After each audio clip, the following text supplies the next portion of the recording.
Rugby League is back. Drum roll, please. You're a true Warriors fan. I have no recollection of that hot take. We don't all have to agree. It's good to be back. It's just a really boring thing. Oh, no. Start winning some games. I think there'll be a lot of changes to the team. I've got them making the 8 for mine. Let's go.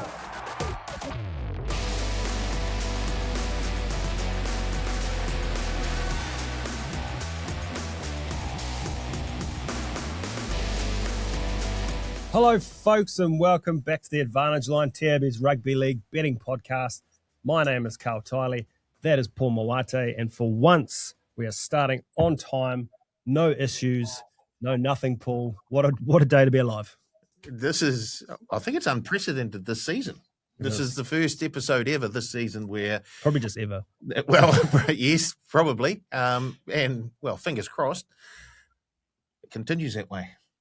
All right, this week with us, I'm going to welcome in the great man, the former NRL player, Blake Ayshford first. Aish, how we going, mate? Oh, I'm going good after that. I believe Teddy did think the great man, he thought he was going to get a start, but coming from you, Karl, it's huge. Look, I'm doing okay after a bad week of punting. As we know, I've got a couple of hated men in the NRL at the moment, 1 leg losses. I'm still about to start that that Instagram page and subscribe and like to all the 1 leg losses. So tough week punting, but good to be back. And the other one, he is a great man. But this week, after some feedback on social, we're going to welcome him in as the professional yapper. Nick Tedeschi. Yes. Professional yapper. Right. Well, firstly, Aish, there was no way I assumed that the great man was going to be introducing me. I've known Karl for 10 years. I'm well aware of where this was headed. Secondly, have we hit record this week, Karl, just to make sure we are actually recording? And we're flying. And professional yapper, yeah. Look, whoever put that out there absolutely nailed it. Can you believe it? I just talk about football. Thanks for listening, pal. Have you changed your bio to professional yapper?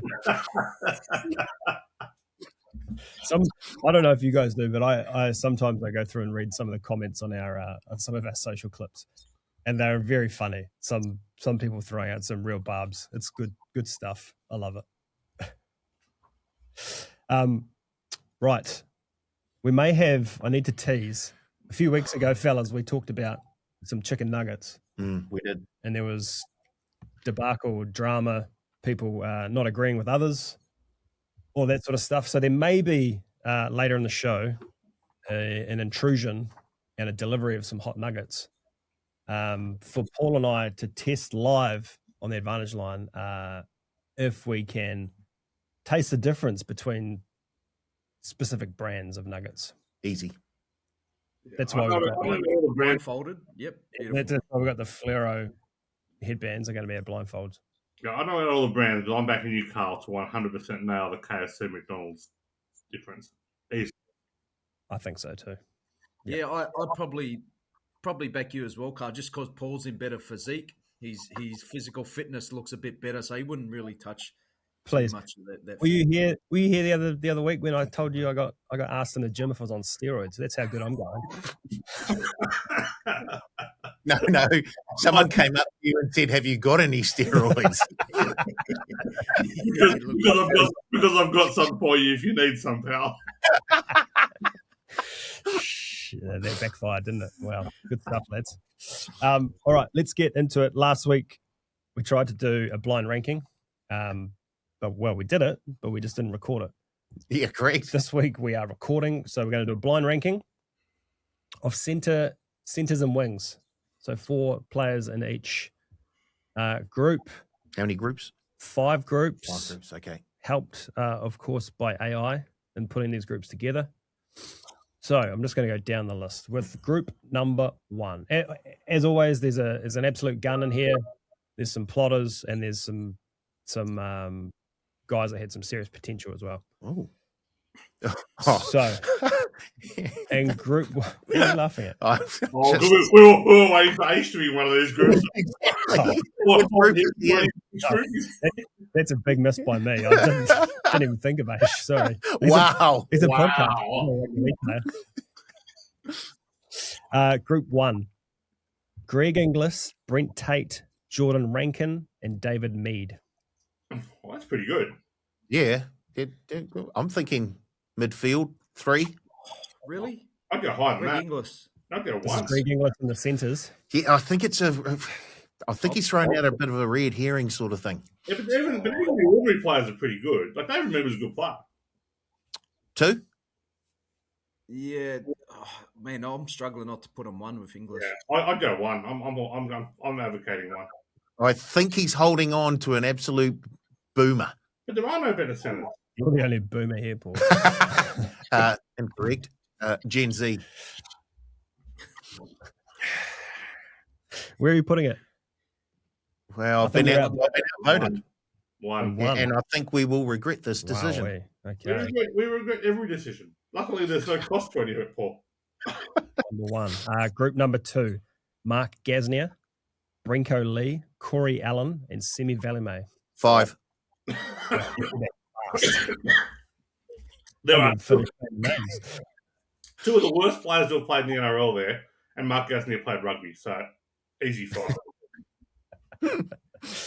Okay. Number 3.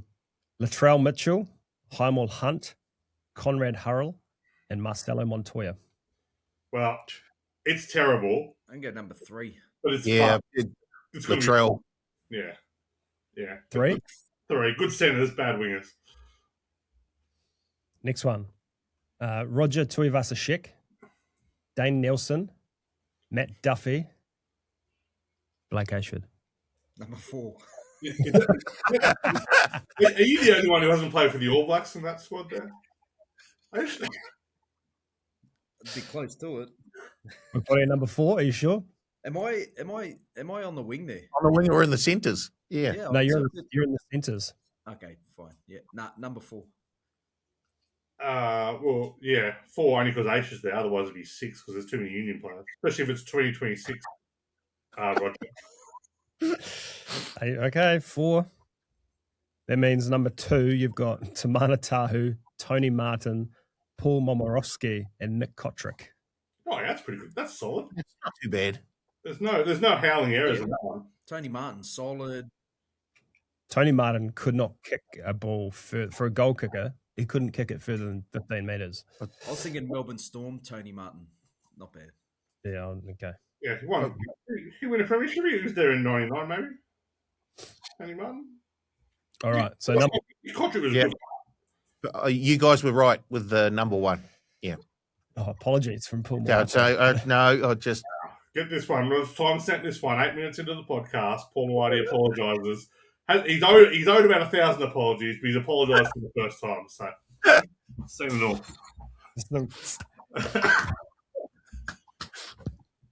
all. Good stuff. Happy with that. Good. Game over. Done. Paul, Yep. betting recap. Actually, before you go to a betting recap, I've dug out a monster of a big winner. Oh, you're going to On the rub this weekend. in Blake's face, aren't you? Because he was one leg away for a number of times from collecting big. I don't think he was going to collect this big. Okay. So this is the Warriors Melbourne game. 5 try scorers. What do we got here? Ali Laatawa, Marata Niokore, Jack Howarth, Cooper Clark, and Roger Tuivasa-Sheck. 150 on to return $70,000. This person only had to wait 44 minutes for this bet to cash. Just after half time. Just after halftime. Near Corey scores. Cooper Clark has never scored. That's some bottle about that. That is. So well done to that punter. Yeah. I can only presume we all had the same luck. But No, we didn't. talking of luck, before we get to the things, I just want to go the weekly bad beat that also people suffered, but that I certainly suffered. Under 47.5 in the Penrith Canterbury game, which was behind most of the game, so maybe didn't deserve to win. But with 6 minutes to go, was on 44 points, and no one looking like scoring a try. And then 2 penalty goals. 2 penalty goals, including a ruck interference penalty goal with 45 seconds left, which Burton duly slotted from in front of the post to send the score to 48 points. So I didn't think I'd manage to leave a Bulldogs 16-point win over Penrith sad, but I certainly did. Hang on, you can't have it both ways because last week I'm sure you were screaming for someone to take a penalty shot. Yeah, guess what? They didn't. Guess what? They didn't. I've caught the wrong side of an after the siren penalty about 4 times this year. It's been astonishing. Good stuff. How'd we go? Okay. Round 6. Punting. Let's start with Blake. Just go through it, mate. Blake, best bet, Dragons plus 8.5. No good. Try scorer, Fletcher Sharp. Same game multi. Marky Mark, Tupou, under 51.5. No good. Anything bet, Panthers to win by 13 or more. Tigers to win by 1-12. And Eels to win by 1-12. Wow. Now, I think that's 2 weeks in a row that I've got 0 on that, and it's gone the other margin. Or anything else is. Yes, you take the other margin, you get a big collect. So the Parramatta margin was a fair way off. minus 150 for the week, up $110.75 for the season. He's falling. Sturley. Penrith, the only team to score 10 or over 10.5 points. Yeah, I think that's well, it lost anyway. Fletcher Sharp to score a try. No good. Turbo, Kohler, and Manly, the only team to get 20 or more points. No good. And then as anything bet was Eels to win, either team under to win by 1-12 in the Tigers Knights game. No good. Down 150 for the week, down 177.50 for the season. Karl, best bet. Dragons to score under 20.5 points. Bang. Tommy Turbo to score a try. Bang. Same game multi. Manly to win by 13 or more. Turbo to score a try. Kohler to score a try. No good. Close though. Anything bet. It's in the Eels-Titans game. Either team to win by under 10.5. And that went into the Knights. To the Knights, who are now dead to me. To win. So Karl was up $41 for the week, and he is down $87 for the season. No longer last. Wow. Told you I was coming. Told you. Teddy, best bet, Dragons plus 8.5. Just pass it, Luciano. Just pass the damn thing. There was a lovely grubber. Sensational. Try scorer, Farlongal. No good. Same game multi. Cowboys plus 3.5. Over 42.5. And Burns to score a try. Refund. I know. That's how sick is that? How sick is that? Because trust me, the right winger scored a try. Halfway scored 22. That is one of the sickest beats of all time. I didn't think they were giving refunds. I didn't think refunds were given.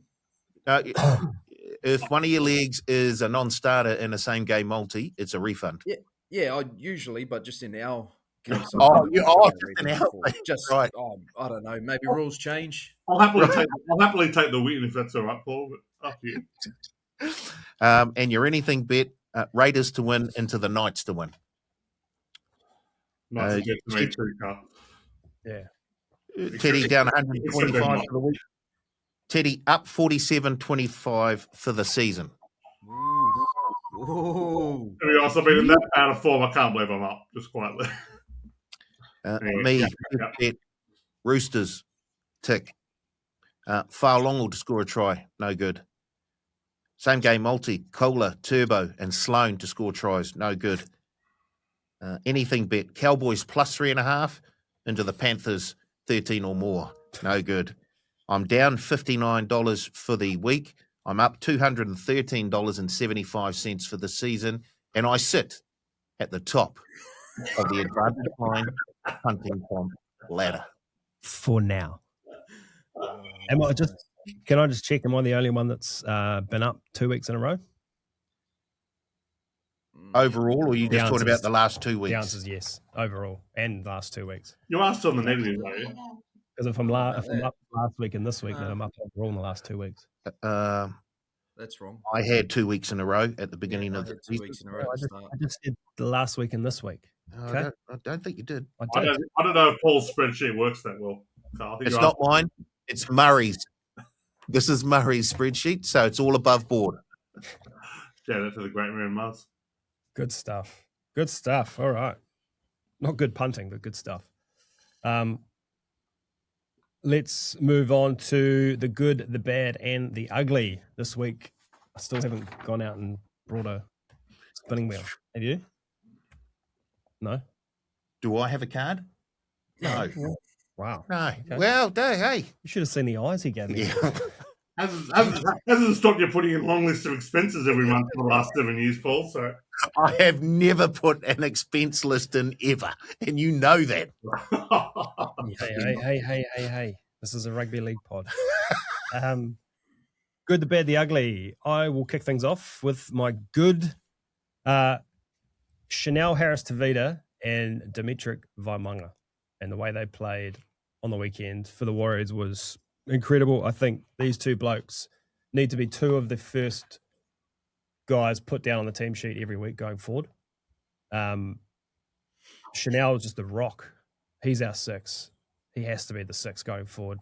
Dimitri off the bench, huge, 41 minutes, 137 meters. He had 17 hit-ups. He was only second to Jackson Ford, who played 70-odd minutes. 4 tackle busts, 3 offloads. The defense in that last 10, 20 minutes was led by these two guys. I think just huge games from them. I think Dimitri is a star, and he needs to be playing a lot this year. I'll tell you what, that's one of the problems that the Wars have. Who don't they play? Exactly, yeah. Imagine playing Tanner Boyd ahead of Chanel Harris-Tavita. Come on. Let's get this right. I'm with you, Carl. I'm with you. I'm supporting. Yeah. That's unheard of. Exactly. Well, I'm only supporting you because I can lay a cheap shot on someone else, but I'm supporting. That's not the segue I was looking for. So I'll go to you, Paul. Yep. What's your good? My good was the Wars breaking the 17-game losing streak against the Storm. So good to see that happen. And I want to have a little shout out too. I don't know who did it on social media, but someone did an AI-generated cartoon of Chanel putting Josh King to bed and going, nine eyes. I thought that was fair and brilliant. But yeah, the Wars finally breaking that curse, which means we can move on. Blake? Mine was just around the footy on the weekend, the results. It was so hard to tip. And I mean, like you always do love to see Penrith get beat. But then you go across to like the Broncos-Cowboys game when the Broncos thought they had the win. You know, with the field goal, the Cowboys come back. Then Saturday night fever. I mean, the Rabbits down twice by 2 tries, almost sneak a win. The Roosters come back and then finish it off with the Warriors. So it was huge. Even Sunday, every game you could go through, probably except the Dragons and Manly game, and say it was an enjoyable game to watch with good rugby league. So I know we're complaining about the high scores, but let's worry about that when the season, comes to the business end, that the defense is fixed. At the moment, let's see some tries. Nice. Teddy? Very positive, Blake. Don't know about this. Here's some balance. Well, this is the good. This is the good part. Well, I'm actually going to be positive this time. I can't believe it hasn't been mentioned. But what about Canterbury smashing the Panthers? Only the unbeaten Panthers. People talking about, will the Panthers lose a game this year? I'll say one thing. There's a great journalist out there, a guy called Mike Mealwood, who analyses footy as well as anyone, and wrote a great piece this week about the only way to beat teams like Penrith is to not play normally. You go in and play a normal game with normal tactics, you are not going to beat Penrith. The Dogs came out, they spread the ball early, they went and attacked. They attacked like the Bulldogs don't normally attack. And just a shout out to Coach Cameron Sorrello. Turns out if you don't go and change your team up 7 times during a game, that it actually works. So well played there. So Bronson Sherry playing left centre. Who would have thought? Worked well. So he's probably one of Canterbury's best earlier. But it was good to see Canterbury play to their potential. Again, I think they're in the premiership mix at the moment. I think they're still a fair way off that. I think it's easy to live for one game against Penrith, but Penrith are always going to have a down game sooner rather than later. Teams don't go undefeated in footy seasons, but I thought it was a tremendous win. And just quietly, how good is Jacob Preston? Whether you're a Dogs fan or not, if you don't love Jacob Preston, you're off your head. He's great to watch. I love that saying, "You're off your head." Very good. No, that was a good game, good win. Bad. Dragons and Flano. The Dragons, I said last week, the Dragons are cooked. They are done. But I mentioned it off before we started recording. The bad specifically is in the press conference, Journo's calling for mass changes, and then Flano sitting there saying, "Who do you want me to change them with? We have no one that's up to NRL standard in the team to come in and change these players out for." If you're a fringe first grade player, what are you thinking when your coach, one at the start of the year says, "We no chance of winning the comp this year," but then two saying, "Yeah, nah, no one's good enough to play." The culture in that club must be so cooked and so out of whack. He needs to go, but a little part of me wants to see him stay and just see how long this streak goes for. Well, it wasn't even the most delusional streaks. Wasn't even the most delusional thing he said in the press conference. He said, "I don't know what it's like to lose 4 or 5 games in a row. I've never done that before."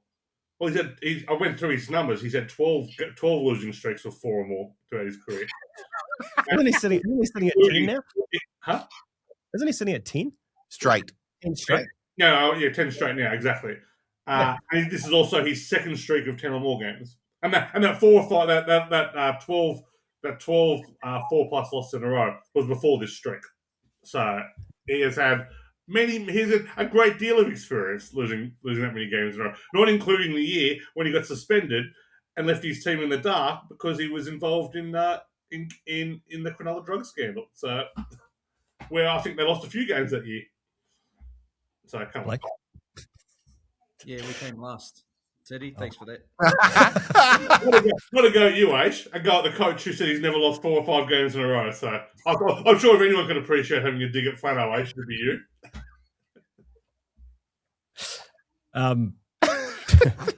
Paul, what's your bad? This disruptor rule. I don't know why and how it's come to the... Like, you could do this. It's a disruptor. Don't touch me. Disrupting Karl. I've been disrupting here for years, you know that, Teddy. But in the NRL, gee, it's just they've gone too far again. I think in that, was it the Roosters game where Robert Toyer was going up to challenge for a ball and got called for a disruptor penalty, and I think there was one in the Broncos-Cowboys game. I don't understand. It's almost getting to the stage where don't even bother challenging for the ball because you're going to get penalised. Yeah, and this is, I think they've come out this week and they've admitted they've gone way too far with it. And that's my bad as well. And I just think they're trying to take the soul and everything that we grew up with rugby league, like loving rugby league, contesting, competing. Like fullbacks should be able to, that's what you practice at training, to take high balls when people are running down. I know 3 of us on this panel did, when we went to Warriors training. It's not easy, is it? Imagine that at a game. They have to do this at a high level, and they should be proud of being able to do this. That's why you pick them in a team every week. They're the safe fullback. That's why people don't make first grade, because, it is such a high skill to achieve, to be able to catch it in chaos. So I'm with you there, Paul. I think it's bad, and something needs to change. I don't know. Just wipe it all completely, I think. Yeah, no, this is my bad as well. And I'm fully on board with this. But it goes back to the stupidity of the officials doing this. Like, at no stage was anyone told. I go to the Scott Drinkwater one where he was the fullback and got penalised for being a disruptor. The fullback trying to catch the ball because he got to the contest and someone was coming at him and his eyes darted away from the ball, all of a sudden he wasn't contesting the ball. Like, that just goes to show that these idiots, and I'm talking about you, Chris Butler, start first and foremost, and we'll go to a few others. But like, if you put people with common sense, honestly, if you go and put 100 people on Twitter who all, even if they have bets on the game, wouldn't have called that a disruptor. And that is just absolute stupidity. You're 100% right. I think it's very easy to point out when someone's not genuinely contesting for the ball. When they go up and they're waving their arm around in front of someone's face to distract them, well, fine. Call that a penalty. But everything else, like incidental contact or like touching the guy before the at the same time as the ball lands there, like absolute stupidity. Like rugby league, one of the great things rugby league has is that contest for a bomb. You don't see it in other sports. It is a great contest, and to take that away from the game, and then to have ticky-tacky stuff, and this is what drives me nuts about officiating. You get some kind of well-meaning guideline. We want to get rid of a guy who's jumping, who misses the contest, and is waving their hand in front of them to distract them, which I've got no problem with. That's fine. But that's very obvious to see, and that is like at the extreme end of things. And they take it and they turn it into this nitpicky rule where they need to try and prove themselves to be smarter than everyone else. Oh, we've seen something you haven't seen. We're going to give this a penalty. Oh, yeah. Absolutely. That almost cost the Cowboys the game the other day. Like, Drinkwater getting penalised, going for a bomb, and then Brisbane got a penalty and scored straight afterward. Almost cost the Cowboys the game. How utterly ridiculous. You good? No, not good, but No, that's good. My ugly is a little bit tongue in cheek, but a little bit not. The reaction, the reaction or overreaction to Matt Burton trying to put Cleary off taking a kick at goal when he's throwing up the ball, and everyone's saying that Burton's a grub and this is ridiculous. Shut up. Like, if it was a penalty, it would have been penalised. It's no different to some bloke in the stands standing behind Cleary, whispering sweet nothings into his ear while he's lining up a shot at goal. Just grow up, play on. My favourite was the guy yelling at Josh Mantelado when he was trying for calling him lolly legs. Well, that's one of the great distractions of all time, lolly legs. Lolly legs. Mate, it was playing Balmain reserve grade. It was a common thing. You'd have those diehard fans that would come out, and what you seen in that video was against Balmain or Wests, and it is a common thing. They have fans there still today that will come with the Science New South Wales Cup and lolly legs, and then would absolutely cheer, high five, go crazy if you'd missed it. It was all time, and because there's only 50 people in the stands, you could hear everything. That's amazing. What's your ugly, Paul?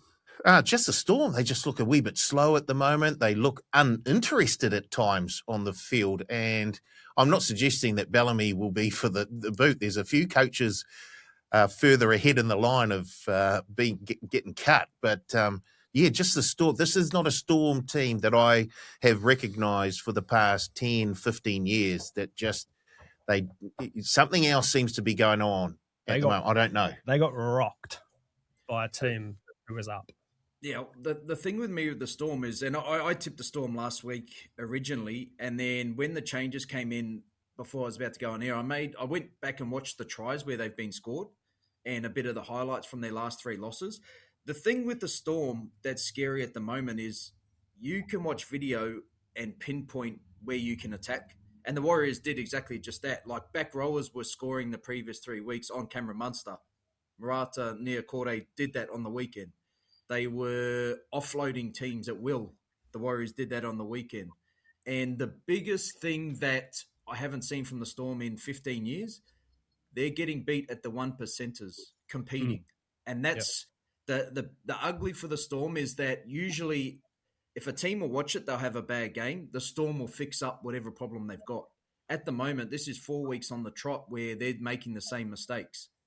That's why it's ugly to me. Like, a team will be looking at the last 4 weeks going, this is all we have to do and compete. Like, if there's a ball on the ground, we're the first to it.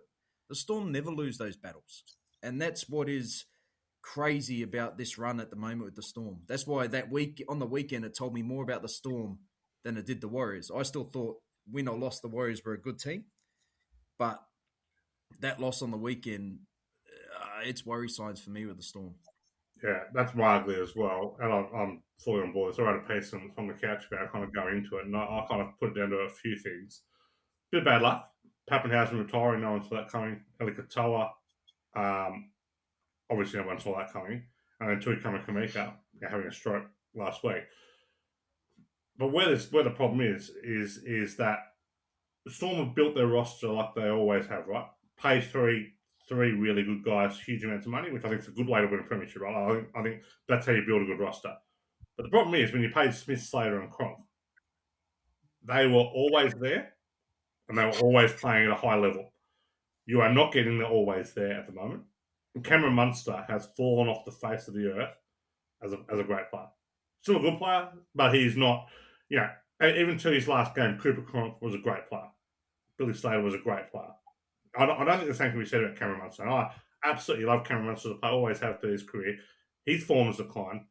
And then you are missing that second tier of player, right? When you build a roster like the Storm, then you build up a cadre of like 5 or 6 very good players underneath that and pay them. Yeli Katoas, all these guys. They have lost Katoa, but then they've made some bad decisions. Stefano, bad signing, paying what he's paying, not giving them what they need. Yeah, and then the downside of that is there's absolutely no depth. You are paying minimum wage players to come in. Well, these guys are coming in now, and with the injuries building up, these guys are playing like significant football, and they're getting found out a lot. Throwing all the 1% stuff, and just the fact that players are not buying into the culture as much as they once they are, is what I can assume. You look at Joe Chan, right? Joe Chan's had a pretty good year, I would say, like generally. He had an awful first half. And not awful as in playing bad, awful as in ill-discipline. Trying to throw offloads, impossible offloads, all that stuff. Gets an absolute bake from Bellamy at halftime. One of the great bakes that was shown on television. Sure, wouldn't even rank his top 100, but the fact that they showed him, Bellamy standing over him, and you think, well, this guy, in the old days, not the old days, we'll go back a few years, would come out and fire up and be like, I want to do all the right things. To get penalised 3 minutes into the half for not playing the ball correctly. When was the last time you saw a player get hooked? Like, that's very, very rare. And he got hooked straight away, and things are bad this time. I don't know that there's a way out this year. I think we all forecast they would probably drop a notch or two. I reckon they have a genuine shot of missing the 8 this year. 4 on the trot. I think the last 4 weeks may be more reflective of. So, because you look at the teams that Storm beaten round 1 and 2 when they put 50 on teams. Parramatta second last, Dragons last. They're the 2 teams they've beaten this year. They have not beaten a team 15th or higher. So, genuine trouble for the Storm. They have, I do need to point out, and this is completely different, I know this, but they have lost 5 in a row once before, 2012, and they went on to win the comp. Very different. It was during Origin, all that sort of stuff, but just have to point that out. Let's move on to Team List Tuesday. Update on the chicken nuggets. We're about 10 minutes away, Paul, so yes. Nuggets tasting is happening. What about this?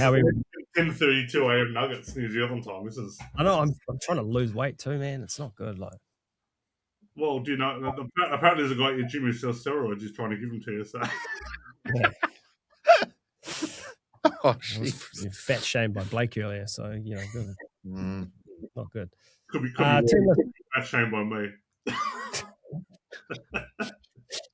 Team List Tuesday. Who wants to start? Go, Teddy. I'll give you a good one. I don't know how important this is to the team, but seeing Savilio Tamale get dropped for being a lair by Ricky Stewart was all time. Like, Tamale should have scored one of the easiest tries of all time. Pulled up for some reason and tried to step inside and almost didn't score. He pulls him to the sideline, Ricky Stewart, and gives him an absolute bake on the sideline and then drops him this week. I don't always agree with Ricky, but that was good. Like, I appreciate people getting dropped for being a lair, particularly women. That was lazy play. Blake, who you got? Mine, once again, I don't know how much it'll affect, but it's just funny. I would have thought Latrell Mitchell back at fullback, Graham Tolfa into the centres as they've done this year, but Matt Duffy, former Dragon, obviously released by the Dragon. He's going to have a big game this week. A hat trick this week. Mate, it is, and look, I've been waiting for Matt Timoko to come back, and I was going to pick him, but seeing Matt Duffy in at fullback when already once this year they've put Latrell at fullback and Graham Tolfa into the centres and had joy with it, it's just funny. Just the irony that Matt Duffy will come out, score a hat trick, and the Dragons fans, now they're growing by the numbers on social media, absolutely spraying every move. I think he scores a couple, and it could be, it'll be funny because he could hold down the spot for the next couple of weeks, but just that it's against the Dragons is quite funny. The Instagram feed of just angry Dragons fans yelling is all time. I didn't realise how many there were. They are passionate. Yeah, They are angry. I've got a couple here, but one, Paul and I were talking about this earlier, and I want to throw a question to you boys. The Warriors team that they've named this week, Kurt Capewell back in the back row, Nia Cordo to the bench, but then we've got Barney and Chance on the extended bench. I mentioned before Vaimunga. What do you think the Warriors should do, Blake? With if Barney comes back in this week, I truly think we've got to keep Vaimunga there, and it's Nia Cordo that drops off. Yep. Well, last time they went, I think there was a 2-week span where Tanner Smith didn't get any minutes. Dimitri played, and then the reverse the next week. Dimitri. Yep. And I mean, with Mitch Barnett there, you have to play him. The question would be, would one of those be able to back up into a back row position if a back rower goes down, if you take Marata off, which will probably be Mitch Barnett, wouldn't it? Yeah, look, I not mad at it. I love the young kids, and the only way they are going to get better is if they get consistent game time. You know, that's the thing that's lacking at the moment. You know what you're going to get from Mitch Barnett because you've seen it at a consistent basis. With Dimitri, I thought it was his best game on the weekend. He was actually my man of the match, Karl. And you want him to go again, and you want him to ride that hot hand. The same as Tanner Smith. I thought he's been huge this week. So it's a tough one for Webby. I mean, even with the chance factor, like those guys were good, I understand, on the weekend. But there was a lot of things that I saw around Cam Pereira and Roger that, outstanding. But if the Storm would have got 1 or 2 more passes to hand, or if you're playing a top 4 team, let's just say there's 3 or 4 tries down that side. So I understand that, they were good and it was a huge win. A lot of that could have been put onto the adrenaline of playing first. So, I mean, I like what he's done staying to this team. And at the moment, I think you move forward. And to your point, Marata probably takes a seat, especially with him signing. I think you want these young kids to get minutes and to be better for next year. So I agree with you, Karl. That'd probably be my play. But around the outside backs and things, let's give them a week or 2. But I'm not confident that's how it's going to go, let's say, in a month's time. Yeah. You know, Chris Anderson in 1994 when Darren Smith played the Broncos just never played him again. Maybe Mitch is the one who could have sit. So, no, I would be dropping. I would be leaving Jacob Laban out of the side at the moment. He's on the bench now. I don't think there's any value in playing, and there's no knock on Laban. But I'd actually start Laban at Capel, but I just don't think there's any value in playing a pure edge back rower. And you've got someone like Nia Cordo who can get them spend time in the middle if he needs to, give him 20 minutes in the middle, or can play an edge if required. I just don't think there's any need to having the 6-man bench for sure. But for me, Laban will be the one who should be probably sitting out because they're not going to bring Lecker off and they're not going to bring Capel off. So there's no real point in playing that, and then rotate, have Nia Cordo there as the backup, and use him if required if there's an injury. All right, Paul, give us your one, and then we're going to take a quick break while we get these nuggets sorted. Okay, it was actually around that anyway, just the fact that Mitch Barnett is on the extended bench at the moment and therefore a chance of taking part this weekend. And it looks like There's a bit of rain about this Saturday as well up in Auckland, so I think they really need as many big engines on that field as possible. So love to see Mitch back in there. All right. Let's take a quick break and we'll be back shortly with some blind tasting chicken nuggets.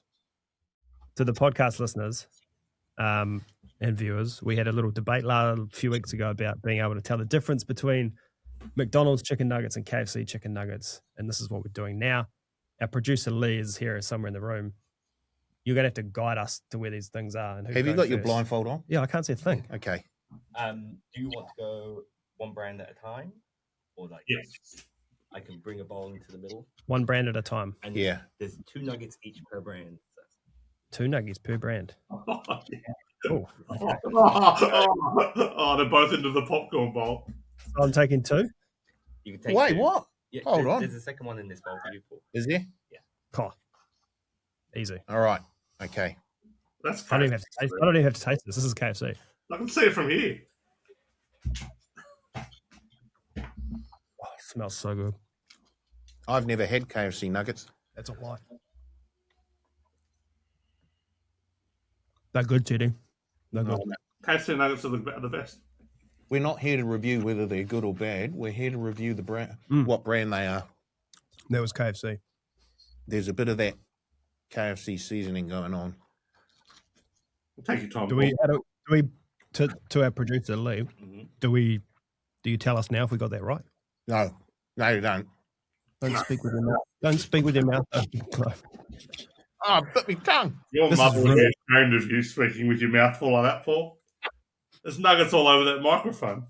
For your first guess. Sorry, Are you both saying KFC for your first guess? I am I am. KFC. We'll move on to bowl 2. Yes. Take 2. Oh, that's your finger. Yeah, I hope so, wouldn't you? I hope he's thrown some vegan nuggets or something in there to really toss this one. I don't even have to eat this. This is McDonald's. Hold on. Oh, hang on. No, this is not. No, That's it's not Macca's. Okay. Do we need? Were you going to tell us Yeah, what are the what four brands they were, or do we just have to go blind? What would you like to do? I can tell you all 4 brands that were in play. Yeah, I think we need to know that because that was the whole idea. That's not Macca's. So the brands in play are Macca's, Popeyes, KFC, and Burger King. Okay, this is Burger King. Burger King. Good crunch. Lucky we can't review them. Not. I've never been to Popeyes either. So. Just quietly, how good nuggets at 10:30 in the morning? Are you both sticking with Burger King as your second guess? Yeah. Yes. Ooh. Lee's trying to be. Oh, this is 100% Popeyes. Never had it, but I've never felt this before either. So, These aren't nuggets, are they? oh, This has to be Popeyes because they're not nuggets. They look like little chicken fingers there. Boys. Popcorn I've chicken. never had Popeyes, but I'm going to say these are Popeyes. I like how you've claimed never to have had any of this takeaway, Paul. When I was there, all you did was go different takeaways. So no one's believing this for a second. this is going to be real anticlimactic if we're all correct and we all did it. The final guess on the third one. Popeye. Popeyes. I am getting hungry though. I know. I'm How kind about you, Teddy? it's 8:50 in the morning. I'm checking when KFC opens to get some nuggets. I haven't had a veg in my toast yet, and I'm still looking at when the kernel opens.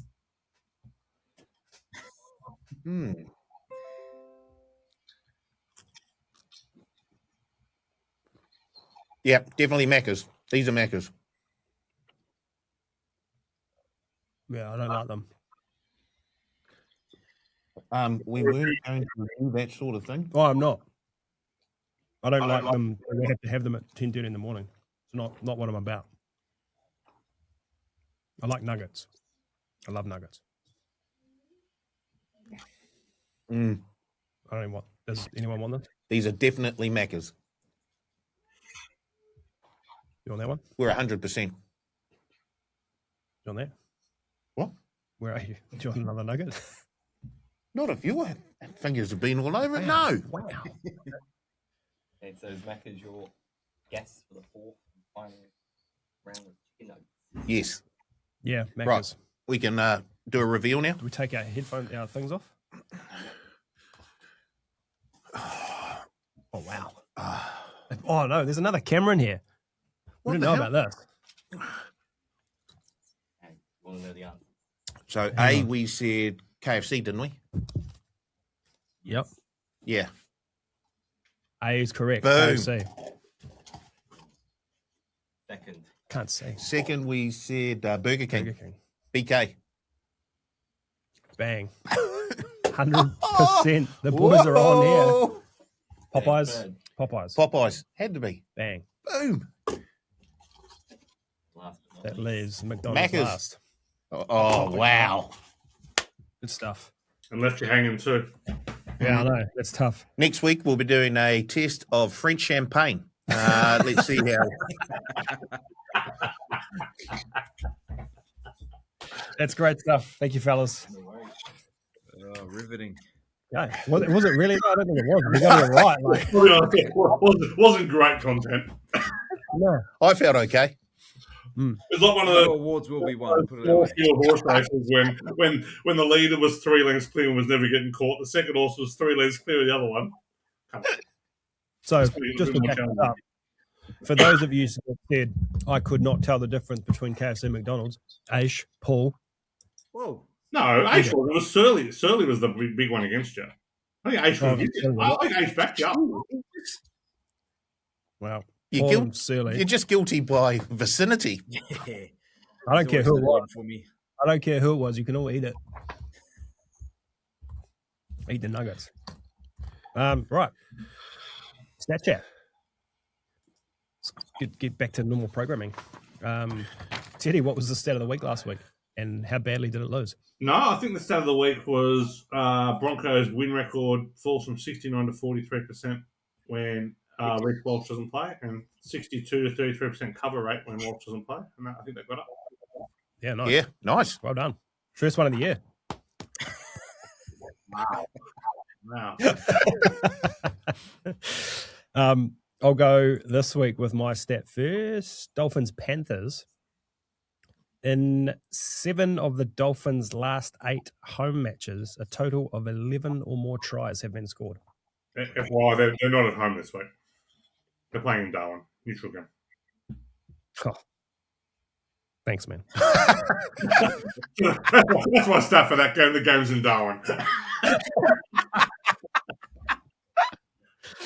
That's what happens when you don't do all the research and you just see who's home and away. Too busy eating nuggets. My rebound stat: Penrith have covered 8 of their last 9 off a double-digit loss. Okay, Paul. Which one? Sea Eagles have won their last 5 games in Townsville. 6, I think. Oh, I didn't go back that far. Sorry. both had a shocker here. Well, Well, hold at on. least- At least mine. Well, the Dolphins are the home team. Well, Mine's not 4 against that one. I'll go on the total in this game. The over is 19-9 when the Cowboys are off scoring 28 plus. When they score points, they keep scoring points and let them in. Blake. I was going to go the Tigers one, but that's pretty obvious. Only go the South Dragons game. South have won the last 10 home games dating back to 2014 against the Dragons. And the Dragons have only reached 20 points in 2 times in 15 games against South.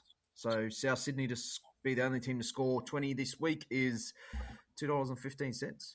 You want to jump And in? they haven't topped 20 points in 2026. Wow. My stat from that one: the Dragons are 13-6 against the spread as a double-digit underdog. You're not backing the Dragons again, are you? You know what? You know, I'm in a bad spot when my 9-year-old goes, "You're not on the Dragons again this week." oh, give him some nuggets. I'm just like, I think I might be. Yeah, Wow. there you go. Do you hate winning? It was like, seemingly I do. Talking about a chip off the old block. That's just brilliant. Do you want to hear the rest of the stats, Carl? Of the game? Yep. Canberra, Melbourne. Melbourne have covered just 4 of their last 15 interstate, travelling very badly. My favourite stat of the week, Warriors, Gold Coast. The Warriors, 0-10 against the spread the last 4 seasons as a double-digit favourite. Tigers, Broncos, same as last week. Brisbane's win record falls from 69% to 43%. No Reece Walsh, cover 62 to 33%. Roosters, Newcastle. Teams off conceding 40+ in rounds 5 to 8, cover 64%. And Paradogs, teams off conceding 50+ in the first 8 rounds of the season, cover at 72% the next week. What's the Warriors' cover rate after breaking a 17-game losing streak? Currently 0-0, so 0%. The only way is up, you're saying? There's some crazy. There's some crazy head-to-head stats. I don't know why. I thought Melbourne always had trouble in Canberra. Yeah, They've actually won 17 out of the last 20. Yeah, but I think they're usually pretty close. And actually, Canberra's a good record against Melbourne. Actually, he's actually down in Melbourne. I think they've got a winning record in Amy Park like the last. Yeah. Wow, wait. All right, well, let's go straight into that game to preview it. Raiders $2.10, Storm $1.75, the Lions 1.5, the total 48.5. What are you thinking here, Paul? I'm just struggling to see why. How can the Storm be favourites? That's what I'm trying to say, and I see they have drifted slightly from their opening quote, but they are still favourites. The Storm against the Raiders. In Canberra. I don't understand it. The way that they're travelling at the moment, the team just don't seem to be working together like they. I think Teddy's right. That Pappenhausen out, it's been a huge loss, and they've had players that have been stars who have moved on, and they've been able to, I guess, cover for them. But yeah, I just think that the injuries that they've got, the punters that are missing, it's just a wee bit too much. I've got to go with the Raiders at home or either team under 12.5. Oh, okay, silly. I think Teddy can also be right around the Storm, not really beating any good teams this year. And if we look at where the Raiders are sitting on the ladder, they're not up there. The Raiders are not being impressive at all. They had the game won twice on the weekend. One time they're up by 20 points, and they still probably, in all fairness, probably should have lost that game if South had their heads on. So I don't rate the Raiders at all. The Storm are slipping. This is a real game where I just don't know what's going to happen, but I'm more backing the Storm around that won the last 17 out of 20 games in Canberra. If it was probably in Melbourne, I might have lent the way of Canberra, but I don't know. I think they've got to stop sooner or later, the Storm, as much as it is a worrying sign. Their players are too good to be in this rut. I think he's going to stop. And Sean Blorback too, I think is huge. I will say this about the Canberra stat H put in. This is the first meeting in Canberra since 2021, so they haven't played a lot there recently. Haven't played all there recently. Canberra have won 3 of the last 5, covered 4 of those games. Just a few stats around the total. 13 of the last 14 are 48 or fewer. The under is 22-12 since 2008. Average points since 2008, 35. So I'm expecting a very low scoring one in this one. Home dogs in the first 8 rounds of the year cover at 62%. Canberra, good record as a dog, 25-16 against the spread. Covered 16 of 24, conceding 30+. So they bounced back off a bad defensive performance. Melbourne, I mentioned the interstate stat earlier. They've also covered just 6 of 15 of scoring 14 or fewer. I've got to be with Canberra and the under in this one. Okay, yeah, I'm with. I don't really know. I'm just going to say that. I'm with Aish and probably you on this one as well. I think Canberra are no good, but I think Melbourne are no good as well. Yeah. Okay, next game: Warriors $1.30, Titans $3.50. The line's 11.5. The total 49.5. Titans have won 5 of the last 7. Oh, it gets worse than that. Paul? Titans have won 7 of the last 10. 5 of the last 6 have been won by the away team. 5 of the last 7 have been decided by 12 points or less. There's not a lot of good stats going the way of the Wars here, unfortunately. Who do you think's going to win? I think it's... Just say it, you coward. I think the Wars are going to win in a close game, Karl. Okay? You're playing up to the fans here. Yeah. You don't think that at all. I can see it in your eyes. The forecast looks a bit dodgy. I think this will be a close one. So once again, I'm looking at either team under 12.5. But I think the Wars will win in a close one. I'm going to go out and say I think the Warriors are going to put a number on them. 13 plus, even in the rain. I think the Warriors are a great bet.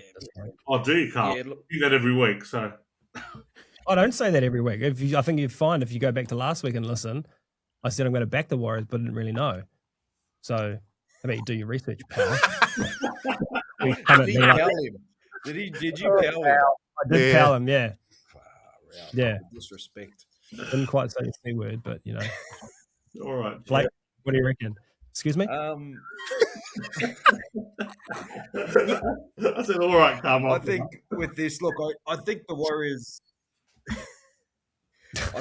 Warriors are too short for me. I just don't like them when they're $1.30 because they're expected to do what we think they should do. I still think the Warriors win this in saying that. They've got way too much football in them for a Gold Coast Titans team. I don't know what a stat would be, Teddy. I know that, there'd be stat around teams after winning by 50, but Gold Coast winning by 50, that possibly could have been the first time they've won by 50. It's their record after. I mean, I'm not sure. 56 on the Warriors a few years ago. Yeah, thank you, Teddy. Yes, thank you. Yeah. But, I mean... And the Warriors win. No, I'm thanking them for another stat. Yeah. I think the Warriors have got way too much footy in them in this game. And, look, I know they're expected to win. I think they will win. I'm not going to give a prediction around the score and what the margin will be. I just think the Warriors have got too much footy in them and have found a way at the moment. Well, yeah. I'll give a prediction. Well, wait to my betting. And I won't do them away and kowtow to the favourites. So, Karl, I won't be a coward. I'll get out there. I have no idea how the Titans are not everyone's bet of the week in this one. It is insane price. It's absolutely insane price, and given everything around how badly the Warriors traditionally play the Titans. Yeah, they've covered 5 of the last 6. Gold Coast won the last 3 at Mount Smart for starters. The under is 7-3 in the last 10, so 10 plus points in a low-scoring game is good. Just some stats around teams are scoring 50 plus. Teams are scoring 50 plus in rounds 5 to 8, 6-0 against the spread. Teams are scoring 50 plus, cover 56% full stop. And the Warriors, 0-10 against spread as a double-digit favourite, 5-10 against spread for a 20-point win, 2-11 against the spread at Mount Smart when favourable on the converted try. All over the Titans plus here. I think the Titans can win the game. I'll be backing the Titans straight out. And I'll be backing the Titans plus max bet. Yep. What were you last week betting, guys? Down 150? Was it? No, down 125, thanks. Refund. To be fair, the other 2 leagues did win, so I was a bit stiff. Yeah. Okay. Well, I guess we'll see on Saturday. Rabbitohs, $1.25. The Dragons, $4. Should be $14. The line, 12.5. Total, 52.5. And then my note, we've already talked about it. Matt Duffy back at fullback. I'm going to keep going. We'll hear about more in my betting later. But I've found my new Knights. My Knights of 2025 are the Dragons of 2026. I'm going to ride this until the wheels come off. How appropriate, because they're usually in the same sort of movie, a knight and a dragon, isn't it? That's some of your best work there. Who do you like in this game, Paul? What game are we talking about? The Knights versus the Dragons. No, the Bunnies versus the Dragons. Love the Bunnies here. I love the Bunnies all the way to September. I think they're just going to have too much power across the park. Even though the Dragons do still seem to be trying, they just don't have the class in that anywhere really. Thanks, Lana. So I really do love the Bunnies here, and they will feature quite prominently in my punting when we get to that at the end of the pod. That makes me nervous. What have I got here? The Bunnies. 9 of the last 12 between these two have been won by the Bunnies. They do have it over the Dragons at the moment. So, yep. Yeah. The concerning thing is, I guess the Dragons once again lost the game and made no changes except the one forced change. Moses Sully out, Matt Feagai into the centres. So, look, the Bunnies have a lot of outs. Yep, I understand that. Jai Gray and also Dave Fafita, who's been... Look, Dave Fafita's been good without his highlights. He's been really good. So Hubner in the back row, who wasn't bad last year on a down year for the Bunnies. So, look, he gets his first shot this year. I think the Bunnies win this. I don't know what... Like, I'm... Yeah, exactly. Like, they're... And I think the Dragons, it's a big cover, 12.5. It's a big start for the Dragons, I think, especially with all the Bunnies out. I think they may cover the start, but it wouldn't surprise me if once again they get beat by 14 or even 13 and, they don't cover. So that's where I'm on. The Bunnies will win this. Teddy? Yeah, look, the numbers are all on the Dragons, but yeah, you're taking them on trust. I don't think they've covered a game this year, so I'm certainly not going to advocate being with them. The South have got a huge amount of outs. There's no way South should be favoured by more than 2 converted tries with the number of outs they've got. And they've also pretty bad spot from 2. They've covered 14 of 34 as a favourite. Covered just 5 of 15 off scoring 30 plus. But this is the Dragons, right? And the Dragons just they have their senior players are just way too stupid. That little kick, Valentine Holmes. I've been on this case for weeks. He's going as bad as any player in the competition. He is missing that many tackles. I'd back Mawadi to score a double against him. So he's in a lot of trouble. He's in a lot of trouble with Latrell up against him. I'll tell you that right now. I'd be working around try scores in this match. If you're having a bet on the side, look, probably Dragons plus. Hard to go past that, but I'd be working around Cody, Latrell, AJ tries. You got caught in a drive-by there, pal. Again, you're looking fit, Paul. Thank you, Blake. Yeah. Last game we'll do, fellas. Eels $4.25. The Bulldogs $1.22. I picked this game because 1, Teddy, you're a Dogs fan. But 2, I could be completely wrong, but I feel like this is a bit of a danger game for the Dogs. Yeah. What does that say? Yeah, for sure. Well, this is outside of South and East probably the best rivalry in football. I think Para Dogs is a great game, particularly when both teams are up and about. Both teams are not up and about, but Dogs have won the last 3, last 2 by 8+, but Eels have covered 7 of the last 10. All the numbers here are coming up Eels in this one, though. Teams off conceding 50+ cover at 64%. First 8 rounds, 72%. Teams off home Dogs of 8 or more cover at 63% in the first 8 rounds. Dogs haven't covered any of the last 4 at Combank. Have covered just 8 of their last 22 and favoured by 6.5 or more. And from a total point of view, the under has hit in 17 of the last 20. 5 of the last 6, 42 or fewer. The under is 10-3 when the Eels are a dog or 4 or more at Combank. Eels under is 14-6 when the Dogs are off a double-digit win. I am absolutely chips in the under here, and I think the Para Plus is a crazy price from this one. I know they're short on troops, and this could be one of those games that the new rules really throw the numbers out the window in terms of if they can't get any momentum on that short on troops, they could get blown out by 40. Because that's kind of what these new rules are, new interpretations are leading to because the game's so fast. But all being equal, I think the plus 10.5 is a great bet. Yeah. What do you think, Paul? I've got one more stat. I know Teddy. I think Teddy said 17 of the last 20. The under has hit, and 8 of the last 10 have been decided by 13 or more points. So it's usually a game where the winner kicks on and scores plenty, and the loser just doesn't get into the game at all, which is a strange combination, which gets me to think I should be taking unders in this same game multi that has unders, but one of these teams winning by 13 or more, which should boost up those odds. But yeah, off the back of it, you just think the Bulldogs, sometimes you come off a big win like that and you can just drop away slightly in a game that you were meant to win. So I do like the Eels plus, even though they haven't been that impressive this season. I just think the line's a wee bit too good, like Teddy. But I will definitely be taking one of these teams 13 and over and the under in the same game multi. This is the Dogs' time now. They're starting to get their troops back. This is what Dogs fans, I assume Teddy would have wanted to see. Obviously, Crichton on the extended bench. You got Josh Curran back in there. Leo Thompson, first game for the year.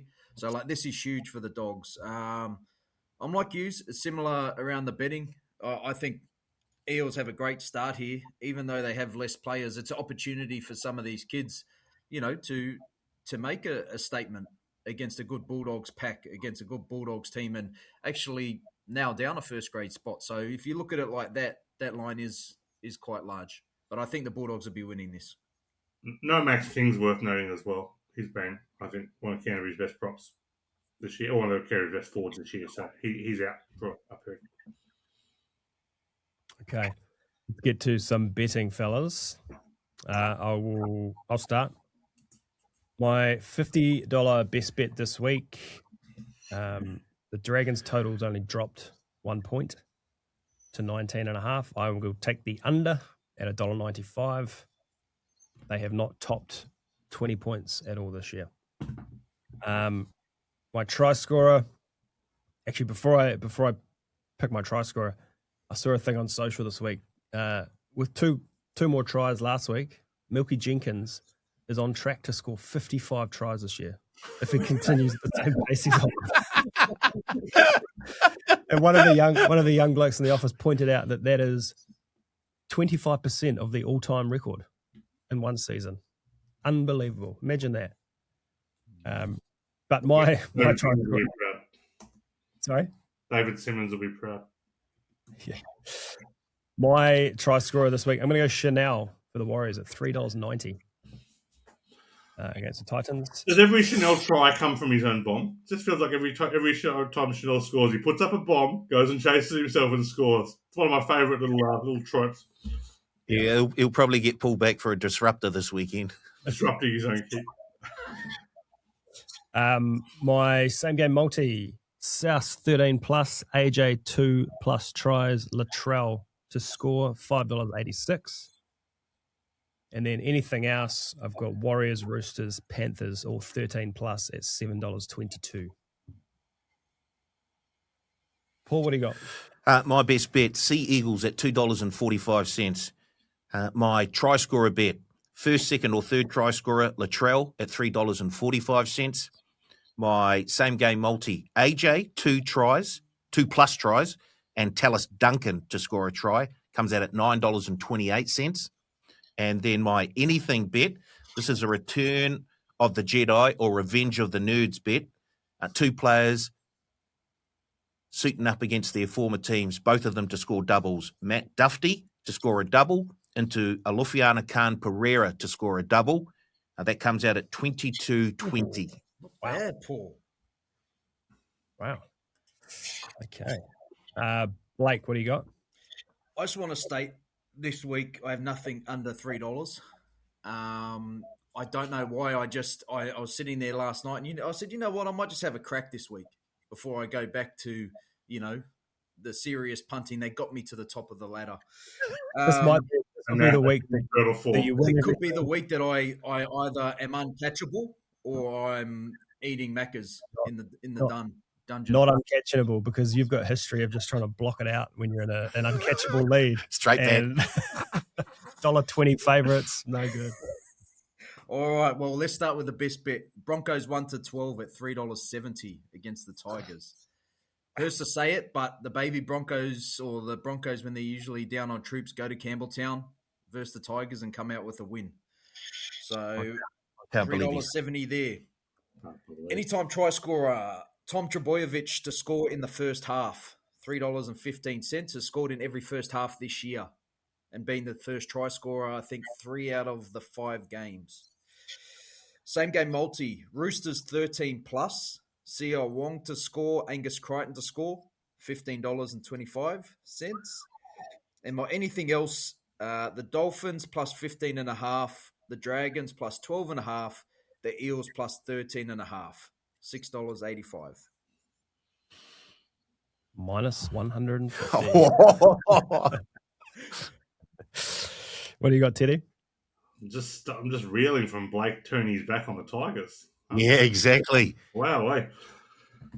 Best bet Gold Coast plus 11.5, $1.90.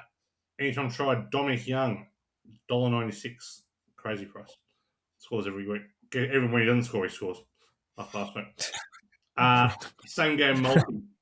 Over 54.5 points in the Cowboys-Manly game. Braden Burns try, Jackson Purdue try, Tom Trebojevic try, $6.67.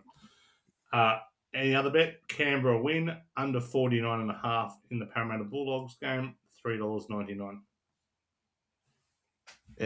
How good is Purdue going? I know they tried him in the halves, but he needs space. So out in the centre or at fullback, that's his good place. Well, I've just signed him to be fullback for next year, which I think will work. Yeah. I mean, better than half, but he's got 20 tries in 24 games in the centres.